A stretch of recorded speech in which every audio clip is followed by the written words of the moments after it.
भगवंत आपला आहे एवढं कायम डोक्यात ठेवूया. देवसोयरा देवसोयरा देवसोयरा दीनांचा भगवंत आपलाय, त्याच्याशिवाय कुणीच आपलं नाही. पटेल का मनाला बुद्धीला? भगवंत पूर्ण कृपा करतो का? पूर्ण कृपा करतो. कुणावर केली? अनेकांवर केली. उदाहरण दिलं, व्याधस्याचरणं ध्रुवस्य च वयो विद्या गजेंद्रस्य का जातिर्विदुरस्य यादवपतेर उग्रस्य किं पौरुषम कुब्जायाः कमनीय रूपमधिकं किंतत् सुदाम्नो धनं भक्त्या तुष्यति केवलं न च गुणैर्भक्ती प्रिय श्रीपती. व्याधस्याचरणं, व्याधाचा आचार काय होता पण त्याच्यावर कृपा केली देवानी. आचरणावर देव प्रसन्न होतो असं म्हणावं तर व्याधाचा आचार काय होता पण कृपा केली. ध्रुवस्य वयो, वय बघून देव कृपा करतो असं म्हणावं तर ध्रुव बाळाचं काय वय होतं? 5 वर्षाचं लेकरू होतं, आढळपद दिलं. किंतत् सुदाम्नो धनम व्याधस्याचरणं ध्रुवस्य च वयो विद्या गजेंद्रस्य का. आपल्याला भागवतातली गजेंद्र मोक्ष कथा माहिती असेल. गजेंद्र हा पशुकुळातला तो राजा होता. गजेंद्र, इंद्र म्हणजे राजा बरं का. गजेंद्र, गजांचा जो राजा तो गजेंद्र, देवांचा जो राजा तो देवेंद्र. बोला, नरांचा जो राजा तो धर्माचा जो राजा तो थांबूया थांबूया थांबूया विठ्ठल विठ्ठल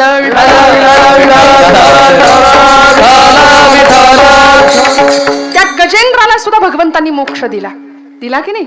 नकरांनी पाय पकडलेला असताना भगवंताची आठवण केली, बस काही नाही लागलं. एक कमळाचं फुल फक्त त्याच्या दिशेने फेकलं, आला भगवंत. हाके सरशी खाली उडी धावून बंध तोडी भगवंत आला. का जातिर्विदुरस्य यादव पतेर उग्रस्य किं पौरुषम. जात कुळ बघून देव कृपा करतो असं म्हणावं तर विदुरांची जात काय होती? दासीपुत्र होते की नाही? पण भगवंतांनी काय केलं हो? शिष्टाई करता आले होते. कुठे? कौरवांच्या राजसभेमध्ये यायचं होतं. दुर्योधनाला अक्कल शिकवायची होती. बाबा रे युद्ध करू नको, ऐक माझं. पण ऐकलं नाही ना त्यांनी. सुईच्या टोकावर मावेल एवढं सुद्धा साम्राज्य पांडवांना देऊ देणार नाही म्हणले. जा काय करायचं ते कर. पांडव भगवंत खूप समजावून सांगतायत, अरे बाबा ऐक माझं, नको युद्ध, 5 गावं मावतील एवढी जमीन दे आणि मोकळा हो. नाही, शिष्टाई करता आलेले भगवंत. दुर्योधनाने भरपूर पाहुणचार करायचा ठरवला होता. पण भगवंत म्हणतात, चलो विदुर घर जाये उधोजी, चलो विदुर घर जाये उधोजी, चलो विदुर घर जाये उधोजी, चलो विदुर घर जाये उधोजी, चलो विदुर घर जाये उधोजी, चलो विदुर घर जाये उधोजी, चलो विदुर घर जाये उधोजी, चलो विदुर घर जाये. दुर्योधन का मेवा त्यागे, दुर्योधन का मेवा त्यागे, विदुर की कन्या पावे, चलो विदुर घर जाए उधोजी, चलो विदुर घर जाए उधोजी, चलो विदुर घर जाए, चलो विदुर घर जाए. विदुरानं कण्या वाढल्या तरी चालतील म्हणाले, पण जायचं विदुराकडे. विदुर पत्नी सुशीला छान पाहुणचार करावा भगवंतांचा. का जातिर्विदुरस्य यादव पतेर उग्रस्य किं पौरुषम. उग्रसेन यादवाचं पौरुष काय होतं? पण मथुरा जिंकली, कंसाला ठार केलं भगवंतांनी. मारलं की नाही कंसाला? कंसाला मारलं ना, जाग्यात ना सगळे. कृष्णाने कंसाचा वध केला. मथुरेमध्ये आले गोकुळ सोडून, सगळ्यात पहिलं काम केलं ते कंस वध केला. आमचे गुरुजी सुद्धा लहानपणी शाळेत असताना मला सांगायचे, गणित सुटायचं असेल तर आधी कंस सोडवला पाहिजे. बरोबर ना? कृष्णाने आधी कंसाला सोडवलं, पुढची गणित सगळी आपोआप सुटली. कंस सुटला, मग त्याचं सगळं जे राज्य होतं ना मथुरेचं, ते भगवंत घेऊ शकत होते की नाही? खरं सांगा. गादीवर बसले असते, त्यांना कोणी काही म्हटलं नव्हतं. पण अवधार याचा राजा, त्यांनी सगळं दिलं उग्रसेन यादवांना. मुकुट चढवला, वृद्ध झालेल्या उग्रसेनांच्या कैदिवासातनं मोकळं केलं. काय परंपरा होती? बापाला कैदेत टाकायचं आणि स्वतः सिंहासनावर बसायचं. हीच परंपरा सगळी राक्षस लोकांची आहे बरं का. त्यामुळे भगवंतांनी उग्रसेनाला सगळं देऊन टाकलं. का जातिर्विदुरस्य यादव पतेर उग्रस्य किं पौरुषम कुब्जायाः कमनीय रूपमधिकं किंतत् सुदाम्नो धनं. कुब्जेचं रूप काय पाहिलं? रूपवान व्यक्तीवर देव कृपा करतो असं म्हणावं तर कुब्जा 3 ठिकाणी वक्र होती, वाकडी होती, म्हणून तिला कुब्जा नाव पडायचं. कुरूप. मथुरेमध्ये आले, चंदन हातात होतं, तिच्या कंसाला लावायला निघाली होती. भगवंतांकडे पाहिलं, तिथंच थांबली, बघत राहिली. त्रिभुवनाचं सौंदर्य पाहत राहिली, मदनाच्या पुतळ्याला बघत राहिली. आणि भगवंतांनी तिला हाक मारली, हे सुंदरी. ती लागली रडायला, डोळ्यातनं पाणी आलं. देवा, मस्करी करतोस का रे माझी? अरे कुरूप म्हणतात लोक मला सगळे, मी 3 ठिकाणी वक्र आहे, बघ तरी माझ्याकडे नीट, आणि मला सुंदरी म्हणतोस.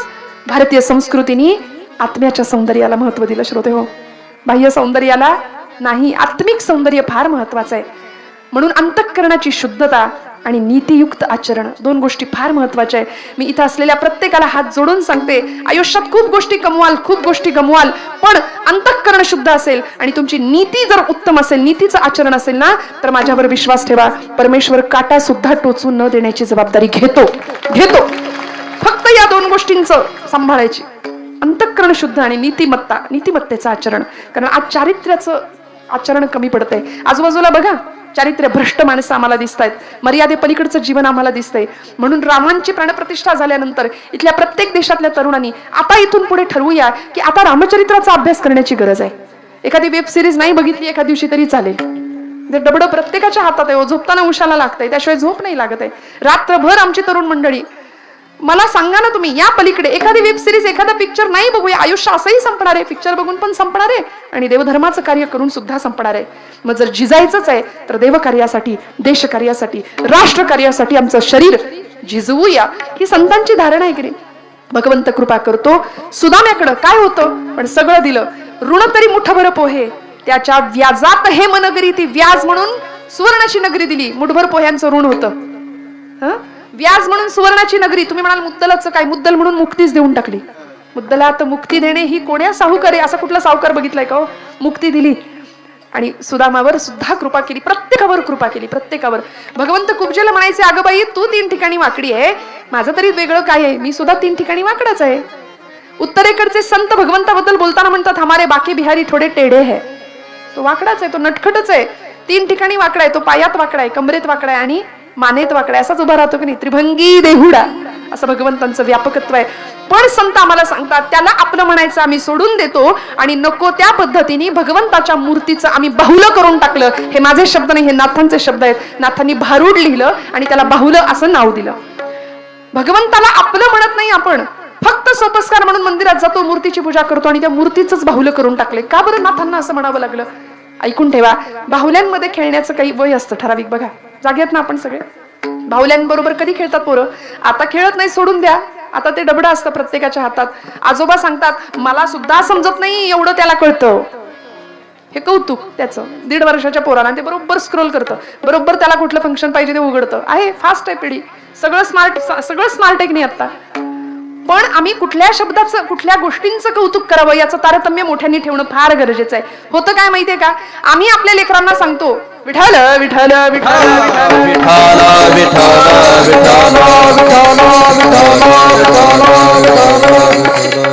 आम्ही आपल्या लेकरांना सांगतो की हे तुझं आहे बरं का, आपल्या सगळ्यांचं लक्ष आहे विठ्ठल विठ्ठल विठ्ठल. आता लक्ष आहे सगळ्यांचं. आपण आपल्या पोरांना सांगतो ही एखादी वस्तू, साधं खोड रबर इरेझर असतो, शाळेत नेताना त्याला म्हणतो हे तुझं आहे, कुणाला द्यायचं नाही. ते पोराच्या डोक्यावर पक्क बसतं, हे माझं आहे. आणि मग त्याला गमतीने जरी कोणी म्हटलं बघू बघू बघू बघू मला दे, ते म्हणतो माझं आहे. मग आपण काय म्हणतो, कसं गुंड आहे बघ, माझं माझं करतो, आम्ही कौतुक करतो नको त्या गोष्टींचं. पण मला सांगायचंय असं की अंतःकरणातलं बालपण कधीच नाही हरवू द्यायचं. माझी लिंक तुटली, मी काय सांगत होते खरं. देव सोयरा दिनांचा. भगवंताला बाहुलं करून ठेवलं. बाहुल्या खेळण्याचं एक विशिष्ट वय असतं. 5 वर्षापर्यंत मुली, लहान मुली बाहुल्यांबरोबर खेळतात. मुलं है की नाही, बाहुला बाहुलीचं लग्न लावतील, काय आता खेळत नाहीत, विषय सोडा, जुना काळ. पण तीच मुलं मोठी होतात, तो मुलगा मोठा होतो, त्यावेळी 22व्या वर्षी बाहुल्या बदलतात की नाही. जाग्यात ना आपण, ती जी लहानपणची बाहुली आहे ती 22व्या वर्षी चालेल का? नाही, 22व्या वर्षी बाहुली बदललेली असते. पण ती जी लहानपणी खेळत असलेली बाहुली असते ना, ती कुठेतरी अडगळीत पडते, भंगारात पडते, कुठेतरी तिचा हात तुटलेला असतो, पाय तुटलेला, गेली ती.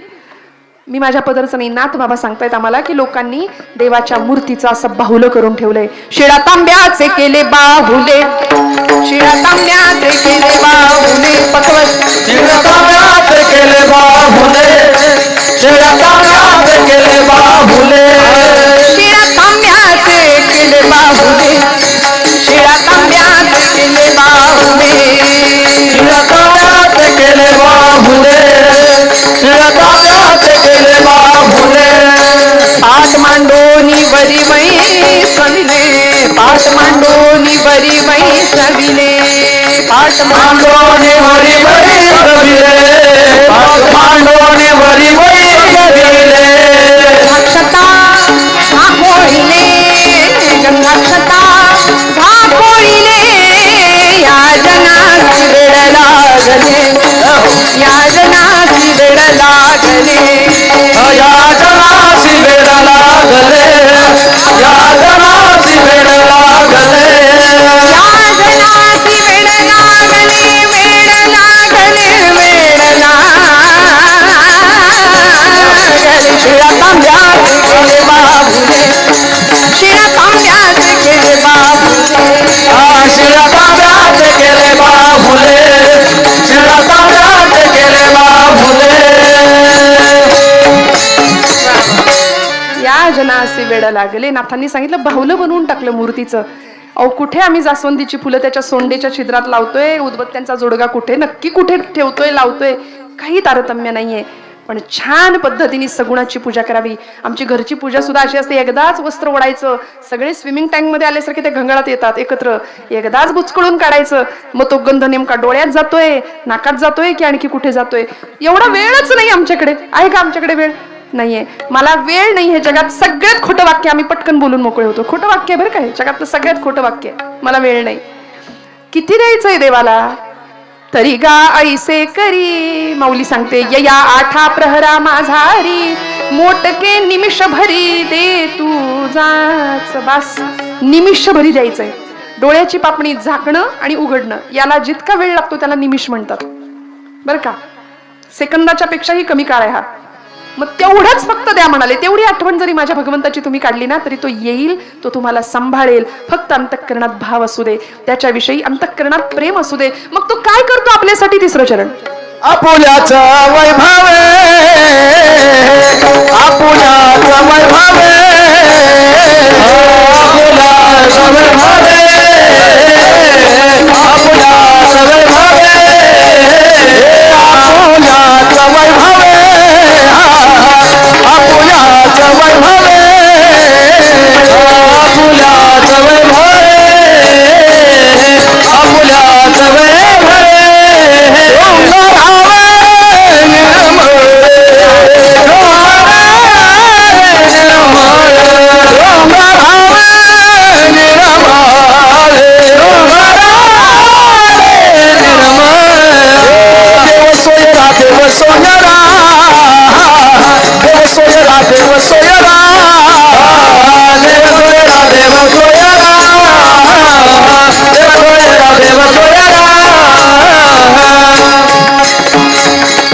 आपुल्या वैभवे शृंगारावे निर्मळ. भगवंत इतकी काळजी घेतो की तुमचं आमचं वैभव किंवा शोभा वाढवतो, शोभा होऊ देत नाही. अर्थ कळला मराठी भाषेचा तर बघा. त्यामुळे भगवंताला आपलं म्हणणं फार गरजेचं आहे, त्याला आपला सोयरा म्हणणं फार गरजेचं आहे. कारण त्याच्याशिवाय आपलं कुणीने हे ठाम मनावर बिंबवावं आणि त्याला काय आवडतं ते त्याला द्यावं. त्याला काय आवडतं? त्याला त्याचं नाम आवडतं. बोला विठोबा रखुमाई. टाळी वाजवा, भजन करा, सुंदर भजन करा सगळे. रखुमाई बोला बोला, आवाज उद्या सगळ्यांचा.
हात सुद्धा वर गेले नाही आमचे पूर्ण, है की नाही?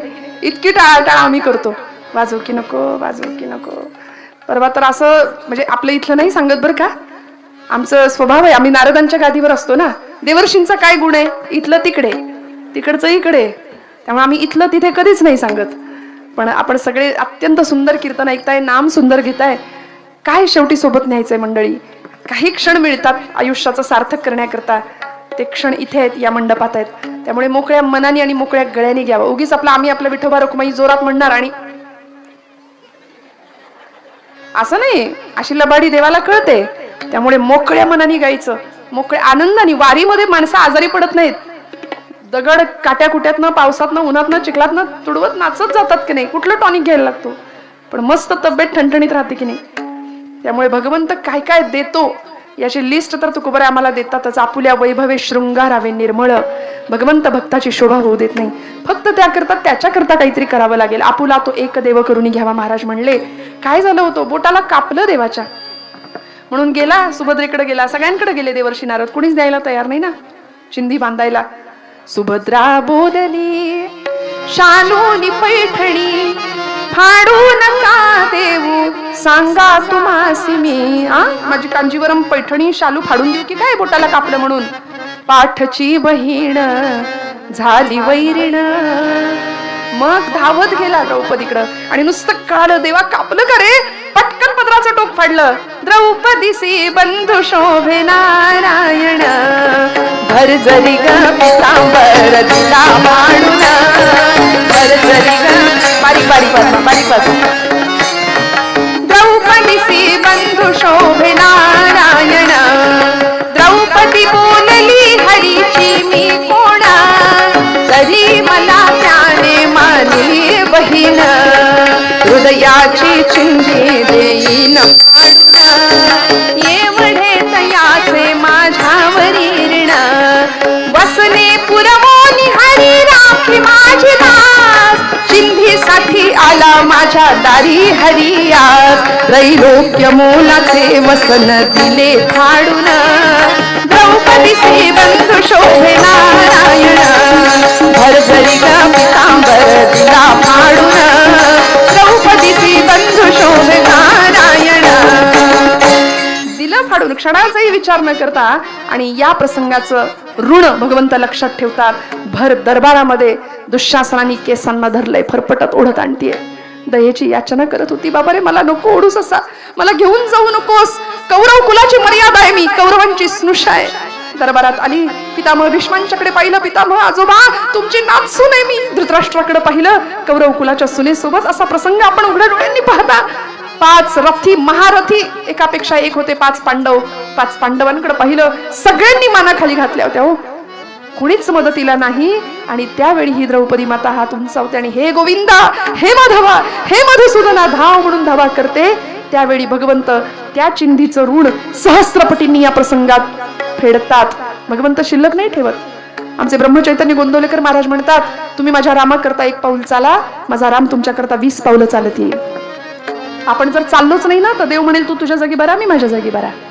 अशी आमची स्वार्थी भक्ती आहे की नाही, लबाड भक्ती आहे. त्यामुळे भगवंता करता करावं, मोकळ्या मनाने करावं, धर्माकरता करावं. आज परिस्थिती आणि वेळ अशी आहे श्रोते हो, आमचा धर्म धोक्यात आहे. आजूबाजूला प्रचंड भीषण भयान वातावरण आहे. ज्या काळामध्ये भगवंतांनी शोभा वाढवावी असे अनेक महापुरुष होऊन गेले की ज्यांनी जीवाची बाजी लावली, रक्ताचं पाणी करावं, स्वराज्याची उभारणी करावी. जीवाला जीव देणारे मावळे होते स्वराज्यामध्ये. छत्रपतींच्या सिंहासनासमोर, न्यायासनासमोर प्रत्येक जण जीवाची बाजी लावून लढत होता. काय मिळणार होतं या बदल्यामध्ये? फक्त देव मानलं होतं राजाला. हिंदूंसाठी स्वतःचं सिंहासन उभं करायचं होतं, स्वतःची बाजू निर्माण करायची होती. कारण सुलतानांच्या लढाया, मोगलांच्या लढाया, परक्यांची आक्रमणं, जाळपोळ, लुटालूट, अन्याय, अत्याचार, कित्येक ब्राह्मणी गुजरणी भ्रष्टविल्या, किती एक हाल होऊन मेल्या, किती एक देशांतरात त्या विकिल्या. इतकी भयान परिस्थिती होती. हे ऐकायला सोपं आहे. आजचा काळ आपण इथे होऊन आपले उत्सव साजरे करतोय. छत्रपती शिवाजी महाराजांची अनंत कृपा आहे तुमच्या माझ्यावर, म्हणून आम्ही इथे आहोत. आमच्या कपाळावरचं कुंकू सुरक्षित आहे. आमच्या संस्कृतीमध्ये आम्ही जगू शकतो. आणि आता त्यांच्याविषयी कृतज्ञता नाही पाळली, नाही बाळगली तर आमच्यासारखे नतद्रष्ट आम्ही आहोत. जिथं वेधशाळेतला वेद, देवळातला देव स्त्रीचं शील, तरुणांचा पराक्रम, वृद्धांचं जीवन, हे सगळं सुरक्षित राहावं याकरता घाट घातला होता. म्हणून तर मंदिरं सुरक्षित होती, देव सुरक्षित होते. सामर्थ्य आहे चळवळीचे, जो जो करील तयाचे, परंतु तेथे भगवंताचे अधिष्ठान पाहिजे. म्हणून तर सैन्याचा जागर सुद्धा हर हर महादेव होता. का भीषण परिस्थिती होती. आमच्या घरातल्या बाया बापड्यांना डोळ्यासमोर ओढत आणून अब्रू लुटताना बघण्यापलीकडे इलाज नव्हता. इतकी अंधाराची परिस्थिती होती. पण या काळामध्ये अशी ठिणगी पेटली स्वराज्याची. आईनं बाळाच्या डोळ्यामध्ये स्वराज्याचं दिव्य स्वप्न पाहिलं. या देशातल्या बाया बापड्यांच्या पदराला, वस्त्राला हात घालणारा जर नराधम जन्माला आला तर रांझ्याच्या पाटलाचा जसा निकाल राजांनी केला होता ना, स्वराज्या समोर आलेला पहिला खटला होता तो. पुण्यापासून अगदी जवळ असलेलं रांझे नावाचं गाव, त्या गावचा पाटील होता बाबाजी भिकाजी गुजर पाटील. सकाळची वेळ 150 मावळ्यांना घेऊन राजे निघाले होते. शंभू महादेवाच्या मंदिराचा भगवा ध्वज दिसला. मंदिरामध्ये गेले, नमस्कार केला भगवंतांना. कुणीतरी गुळपाणी आणलं, पटकन ते प्राशन केलं, सगळ्यांचं क्षेमकुशल विचारलं आणि निघाले. बरं का, भात खाचरं लागली, शेताची बांध लागले. लोकांनी काम करता करता हातातलं साहित्य ठेवलं, मुजरा केला. राज जय भवानी, जय शंभू महादेव, हर हर महादेव. राजांनी अभय मुद्रा द्यावी आणि तेवढ्यात एक भीषण आर्त किंकाळी राजांच्या कानावर यावी. राजा वाईस थांबा, राजा वाईस थांबा. डोईला मुंडासं होतं, कपाळावरचा घाम टिपला, बगलेत मुंडासं दाबलं आणि ठेचकाळत एक म्हातारा 70 इकडे झुकलेला राजांच्या समोर येऊन उभा राहतो. 150 मावळे कड करतात राजांना. राजे मध्ये उभे राहतात. प्रत्येकाच्या हातात तलवार आहे, भाले आहेत. सिक्युरिटी होती बरं का. त्या म्हाताऱ्यांनी यावं समोर आणि राजांना बघावं. तुमच्यापैकी शिवबा राजा कोण आहे र? तान्यांनी सांगावं, बाबा तुम्ही ओळखत नाही आमच्या राजाला. अव हे नवं का आमचं शिवबा राजा? त्या म्हाताऱ्याला वाटलं राजा म्हणजे कोणीतरी 50शीचा असावा, एवढं चांगलं राज्य करतोय. जवळ आला, सर्वांगानं हात फिरवला, डोक्यावरनं हात फिरवला, गालावरनं हात फिरवला. म्हणाले, शाबास र माझ्या राजा, लय चांगलं राज्य करतोयस. म्हणून तो हात फिरता फिरता राजांच्या कमरेला असलेल्या तलवारीच्या वज्रमुठीकडे गेला आणि त्या मुठीवर म्हाताऱ्याचा हात पडला. खरकन वितभर तलवार बाहेर आली आणि सगळ्यांनी म्हाताऱ्याच्या पोटाला, छातीला, पाठीला भाले लावले. अरे आमच्या राजाच्या जीवावर उठतोस काय म्हणले. तो म्हातारा म्हणाला, नाही र, माझं सगळं आयुष्य राजाला मिळू दे. राजा तुला कोण र मारतो? मरायचंच आहे तर तुझ्या तलवारीनं मरावं म्हणून तलवार उपसत होतो. एखादं मातीचं ढेकूळ जसं पाण्यात विरघळावं तशी त्या व्यक्तीची अवस्था झाली होती. स्पुंदून रडत होता. शिवबाराजांनी सगळ्यांना बाजूला केलं. त्या आजोबांना खांद्याला धरून उठवलं. म्हणले, म्हातार बाबा, आजोबा काय प्रसंग आलाय? स्वराज्यात तुम्हाला मरावंसं वाटतं? आम्ही 16 वर्षाचे आहोत, आम्ही लहान आहोत. तुमचं मार्गदर्शन आम्हाला हवंय. माझ्या आईचं मार्गदर्शन मला मिळतंय. यासाठी आम्ही स्वराज्याचा घाट घातला. सांगा तुमच्यावर असा कुठला प्रसंग आला तुम्हाला मरावंसं वाटतं? त्या म्हाताऱ्याने आपली कर्मकहाणी सुरू केली. तो म्हणतो, राजा माझं एक पोरग आहे अक्षय तुझ्यासारखं. मला म्हणतं राजाच्या सैन्यात जायचंय.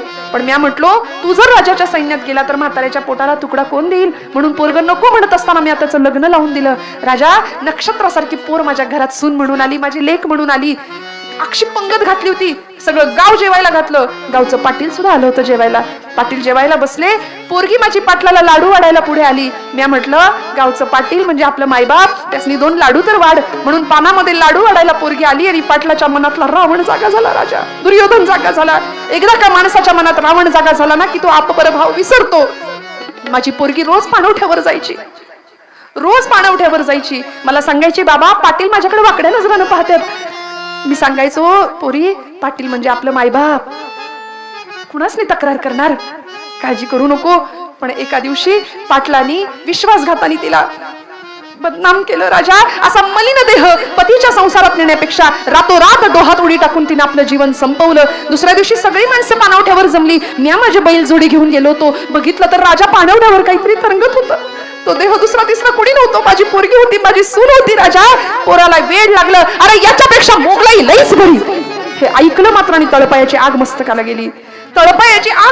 गेली राजांच्या. आणि सांगितलं, तान्ह्या पाटलाला संध्याकाळच्या तासाचे टोल पडण्याच्या आत मुसक्या बांधून घोड्यावर उलट टाकून लाल महालाच्या चौकात आणा. 16 वर्षाचं वय होतं माझ्या राजाचं, 16 वर्षाचं. आजोबांना सोबत घ्या, लाल महालाच्या चौकात आणा.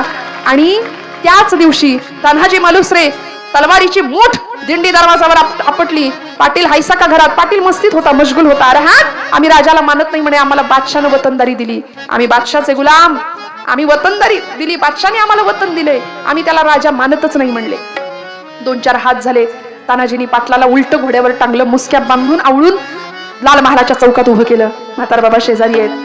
न्यायासनावर राजे बसलेत. किती वय आहे? फक्त 16. स्वराज्याच्या समोर आलेला पहिला खटला मी तुम्हाला सांगते श्रोते हो. पहिला खटला काय होतं? न्यायासन. आता जर अशी केस झालीच, एकतर ती केस उघड येत नाही. मला भाटे काकांनी सांगितलंय काय घडतायत घटना या आजूबाजूला. मला सांगा, आम्हाला सावध होण्याची गरज आहे की नाही? आज आमची पोरगी संध्याकाळ झाली आणि घरात नाही आली, आई बापाच्या काळजाचा ठोका चुकतो की नाही मला सांगा? का? मर्यादेपलीकडचं जीवन आपण पाहतोय. मग तुम्ही आम्ही आई वडील म्हणून काहीतरी जबाबदाऱ्या आहेत, काहीतरी धर्मशिक्षण देण्याची गरज आहे. एवढ्या एवढ्या लहान पोरींना जर आम्ही कमी कपडे घालायची सवय लावली ना, तर ती पोरगी मोठी झाल्यानंतर कधीच अंगभर कपडे घालणार नाही. लिहून ठेवा माझं वाक्य. तिला सवय लावली आपण. 4-5 वर्षाच्या पोरींचे कपडे अंगभर का नाही आम्ही घालू शकत? छान व्यवस्थित तिला केस बांधून राहायला शिकवू शकतो की नाही? धर्मशास्त्र सांगतं मोकळ्या केसांवर पिशाच्च बसतं. ऐकून ठेवा, परत विचारू नका, ते नंतर अभ्यास करा, आपण वाढवा. पण हे सगळं आम्ही जर आपल्या पद्धतीने जपलं नाही धर्मशास्त्र, तर आम्ही सुजाण कधी होणार? धर्मशिक्षण घरातनं देण्याची गरज आहे. छत्रपतींना लहानपणापासून कंसाला मारणारा कृष्ण शिकवला होता, रावणाला मारणारा राम शिकवलं होतं जिजामाऊलींनी.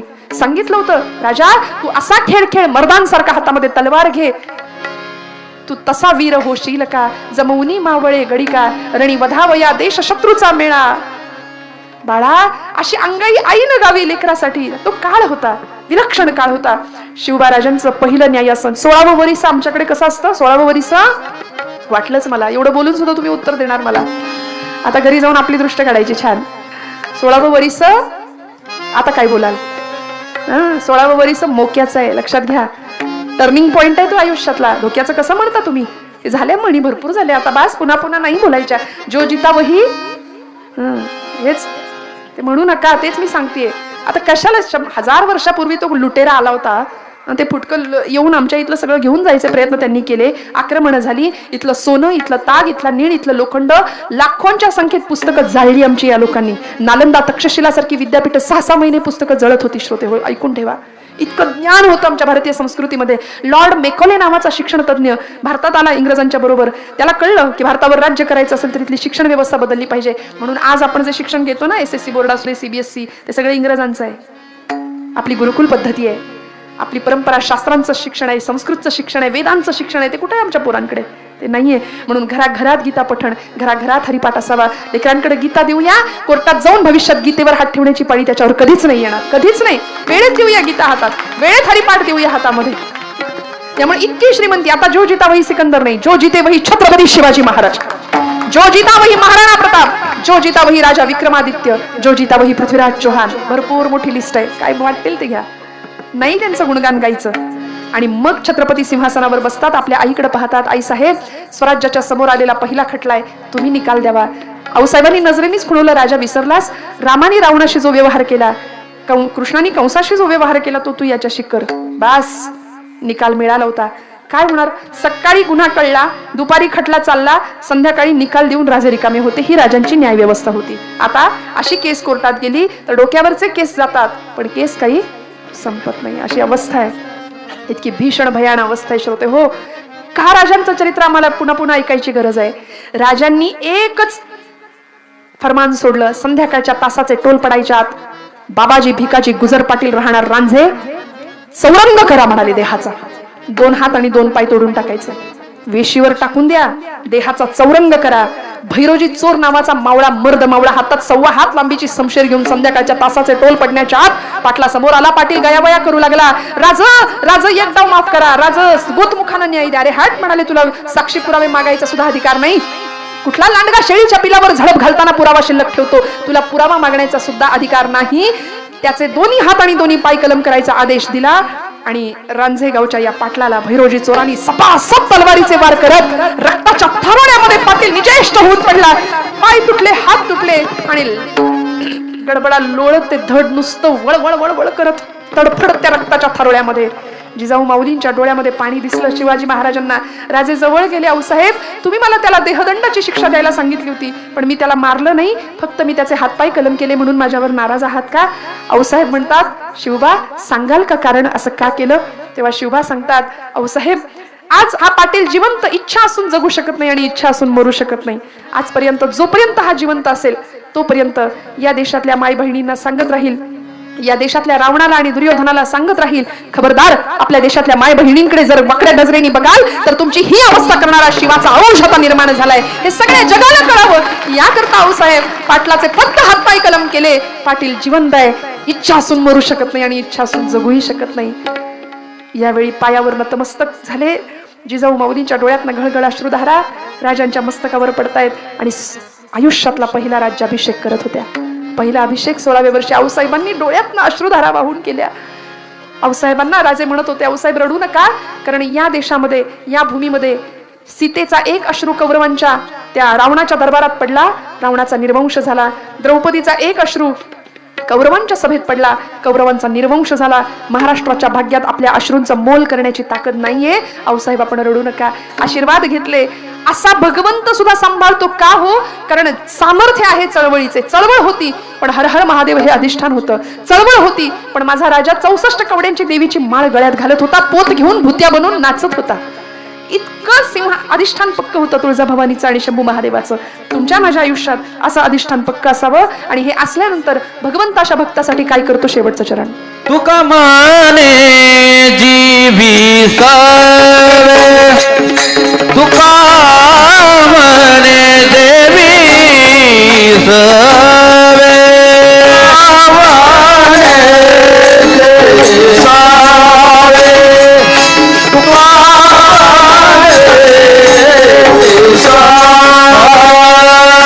प्रेम द्यावे प्रीती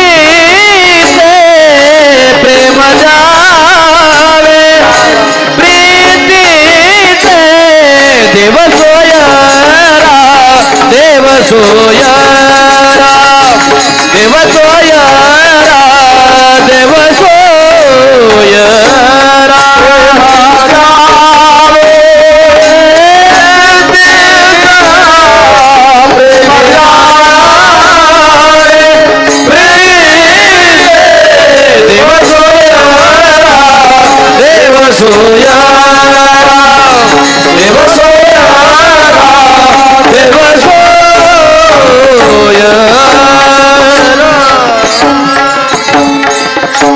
भैरवी नंतर घ्या.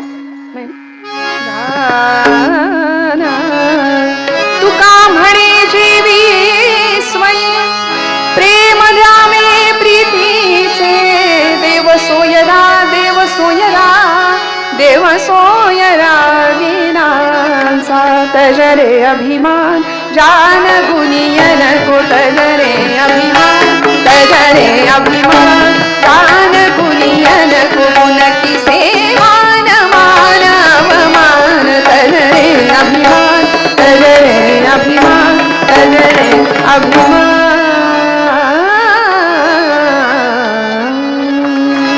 तुका म्हणे जेवी सवे प्रेम द्यावे प्रीतीचे. भगवंताला प्रेम देऊया, प्रीती देऊया. भगवंत तुमच्या माझ्या सोबत येऊन जेवतो सुद्धा. हे उदाहरण नामदेवांच्या बाबतीत खरं ठरलंय. जनाबाई सोबत आला भगवंत, जात्यावर दळण दळू लागला. काय पुरुषार्थ आहे. देवळातला देव स्वयंपाक घरात आणला की नाही जनाईने? तुम्ही आम्ही आणतच नाही, कारण आणि आमचा स्वयंपाक असा असतो, इथं केल्याची किंमत नाही, खाल्ल्याची किंमत नाही, गिळा एकदाशी, असा आमचा स्वयंपाक असतो. तेव्हा देव तिथे कसा येईल? देव तेव्हाच येईल जेव्हा दळिता कांडिता तुझं गायीनं अनंता. माझा महिला वर्ग, मला खूप कौतुक का वाटतं, कारण सगळं बघावं लागतं महिला वर्गाला. खूप तडजोड करून प्रपंच चालवतात. म्हणजे जुन्या बायका, आताच्या नवीन मुली सुद्धा त्यांच्या त्यांच्या पातळीवर संघर्ष करतात. जुन्या महिलांना विचारा, काडीला काडी लावून तुमच्या सगळ्यांचे प्रपंच काय सुंदर फुलवले, सांभाळले. हा, कधीतरी ऐकायला लागलं तुम्हाला मी आहे म्हणून, मी आहे म्हणून सगळं चाललंय. मग त्यांनी म्हणण्याआधी आपणच म्हणा ना, बाई ग तू आहेस म्हणून. बघा कसं मांस मुठभर वाढेल, मग अजून जोमानी प्रपंच होईल सुंदर. आणि सुंदर प्रपंच नाथांसारखा, गिरिजाबाई सारखा सुंदर परमार्थ, असा छान प्रपंच आणि परमार्थ तुमच्या माझ्या वाट्याला यावा. तेव्हा भगवंत का नाही येणार तुमच्या माझ्या समोर? जो साठी आला, मीरेसाठी आला, नामदेवांसाठी आला, कान्होपात्रेसाठी आला, सखूसाठी आला, जनाबाईसाठी आला, सगळ्यांसाठी आला, तसा तुमच्या माझ्या करता सुद्धा येईल. फक्त विश्वास ठेवूया. आज झालेली सेवा भगवंत चरणावर समर्पित करते. बराच वेळ झालाय, आपल्या सगळ्यांच्या कृतज्ञतेत राहते. वरद विनायकाच्या चरणी झालेली सेवा सुपूर्त करते. परमादरणीय प्रदीप काका भाटे यांच्या तळमळीतून आणि त्यांना साथ देणाऱ्या अनेक मंडळींच्या मार्गदर्शनातून या सर्व मंडळाच्या, देवस्थानच्या संयोजकांचे, आजच्या कीर्तनाच्या संयोजकांचे, आयोजकांचे मनापासून आभार व्यक्त करते. सर्व कीर्तनासाठी लाभलेले साथीदार, गुणीजन, गायक, वादक मंडळी सगळ्यांच्या ऋणात राहते. सगळ्यांच्या विषयी कृतज्ञता व्यक्त करते. बोलत असताना जर काही वेडवाकडं गेलं असेल तर मोठ्या अंतःकरणाने क्षमा करा. आपल्या सगळ्यांचे आशीर्वाद मागते. पुन्हा एकदा उत्तम ध्वनी व्यवस्था, काही त्रास नाही मला बरं का तुमचा. छान तुमच्या पद्धतीने तुम्ही हाताळलं. मनापासून सगळ्यांच्या विषयी कृतज्ञता व्यक्त करते. गावातली तरुण मंडळी, आता तरुणांनी समोर यावं, वृद्धांनी मार्गदर्शन करावं आणि मग अजून मोठ्या पद्धतीत हा उत्सव बहरावा अशी सदिच्छा व्यक्त करते. मंगलमूर्तीच्या चरणी प्रार्थना करते आणि सेवेला विराम देते. ज्ञानेश्वरा माऊली नागराज माऊली तुकाराम जय जय ज्ञानेश्वर माऊली विठ्ठल जय जय विठ्ठल विठ्ठल जय जय विठ्ठल विठ्ठल जय जय विठ्ठल विठ्ठल जय जय विठ्ठल बोली बोली पुढे देवा पुढे उत्तरे क्षमा अपराध महाराज तुम्ही नाही विचारिला अधिकारणी आपुला क्षमा अपराध महाराज तुम्ही ज्ञानेश्वरा पायापैकी करा क्षमा अपराध महाराज तुम्ही माऊली ज्ञानदेव तुकाराम देव तुकाराम देव तुकाराम देव तुकाराम तुकाराम तुकाराम तुकाराम तुकाराम. विद्यार्थी आहे तिथं बसा. हरता वार्ता विघ्नाची नुरवी पुरवी प्रेम कृपा जयाची सर्वांगी सुंदर उठशे दुराची कंठी जळके माळ मुक्ता फळाची जय देव जय मंगल मूर्ती हो श्री राजमूर्ती दर्शन मात्रे मान स्मरणे मात्रे मान कामना पूर्ती जय देव रत्ना करिता भरा तुझ गौरी कुमारा चंदनाची कोटी कुमकुमकेश्वरा हिरी जळित मुकुट शोभतो बरा तेनो पुरे चरणी घालया जय देव जय मंगल मूर्ती हो श्री राजमूर्ती दर्शन मात्रे मान स्मरणे मात्रे मान कामना पूर्ती जय देव लंबोदर पीतांबर फणिवर वल्लळा सरळ सोंड वक्र तुंड त्रिनयना आश्रमाचा वटबाई सदना अंकटी पावावी निर्वाणी रक्षावी सुरवर वंदना जय देव जय मंगल मूर्ती हो श्री राजमूर्ती दर्शन मात्रे मान स्मरणे मात्रे मान कामना पूर्ती जय देव जय घालून बांगण मंदिर करण डोळ्यात पाहिन रूप तुझे प्रेम आलिंगन आनंद पूजन वायो वाळीन म्हणे नमा त्वमेव माता पिता त्वमेव बंधु सखा त्वमेव विद्या द्रविणं त्वमेव सर्वं मम देवते कायेन वाचा मनसेन्द्रियैर् वा बुद्ध्यात्मना वा प्रकृति स्वभावं करोमि यज्ञं सकलफलस्मै नारायणाय समर्पयामि अच्युतं केशवं रामनारायणं कृष्णं दामोदरं वासुदेवं श्रीधरं माधवं गोपिकावल्लभं जानकीनायकं रामचन्द्रं हरे राम राम राम हरे हरे हरे कृष्ण कृष्ण कृष्ण हरे हरे राम राम राम हरे हरे हरे कृष्ण कृष्ण कृष्ण हरे हरे. गणपती बाप्पा मंगल मूर्ती माता की हिंदू धर्म की